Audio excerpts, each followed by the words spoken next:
بلوچستان میں جو کرپشن کے حوالے سے جو پروگرامات ہوئے ہیں ان پروگرامات کے اندر بھی کرپشن ہوا ہے۔ اب خود اندازہ لگائے جب کرپشن کے پروگرامات کے اندر کرپشن ہوگا تو کیسے ختم نہیں ہوگا۔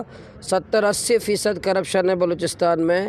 پہلے نوکریاں بکتی تھی، ابھی محکمے بک رہے ہیں، نوکریاں بک رہی ہیں، اور یہاں ہر ٹیکے پہ لڑائیاں ہیں کہ کس کو کتنے کمیشن، ایم پی ایس کو، وزراء کرام کو کتنے کمیشن ملتی ہے۔ میں گوادر کا نمائندہ یہ کہہ رہا ہوں کہ بدترین کرپشن ہے بلوچستان میں۔ کرپشن بھی ہے، کمیشن خوری بھی ہے۔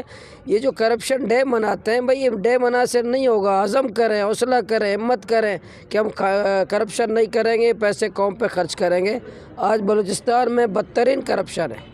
بالکل غلط ہوا، بالکل شرمندگی کی بات ہے کہ ایک بلوچستان اسمبلی سندھ اسمبلی سے پاس نہیں ہوتا، پنجاب اسمبلی سے پاس نہیں ہوتا، کے پی اسمبلی سے نہیں ہوتا، قومی اسمبلی میں نہیں ہوتا، سینٹ میں نہیں ہوتا، اور بلوچستان اسمبلی کو ایک ٹیشو پیپر کی طرح اپنے مذموم مقاصد کے لیے طاقت اور رول کے استعمال کرتے ہیں، اور ہمارے نادان پر اپنا کندھا فراہم کرتے ہیں۔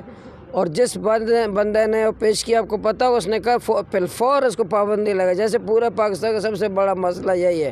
بڑی بدقسمتی ہے، اس میں ہم افسوسی کر سکتے ہیں کہ ہمارے نادان، ہمارے لوگ اپنا کندھا کیوں استعمال کرتے ہیں طاقتور حلقوں کے لیے۔ تو اس لیے یہ ہم کوئی آئے گا، ہمیں مطمئن کرے گا، اگر جماعت کے پاس آئے گا، مرکزی قائدین کے پاس آئے گا، ہم دیکھیں گے قوم کے مفاد میں، اپنے مفاد میں جائز مطالبات ساتھ دیں گے۔ لیکن یہاں ڈنڈے کی حکومت ہے۔ پاکستان میں پہلے کہتے تھے کہ اس جھنڈے کے سائے تلے ہم ایک ہیں، آج ہم اس ڈنڈے کے سائے تلے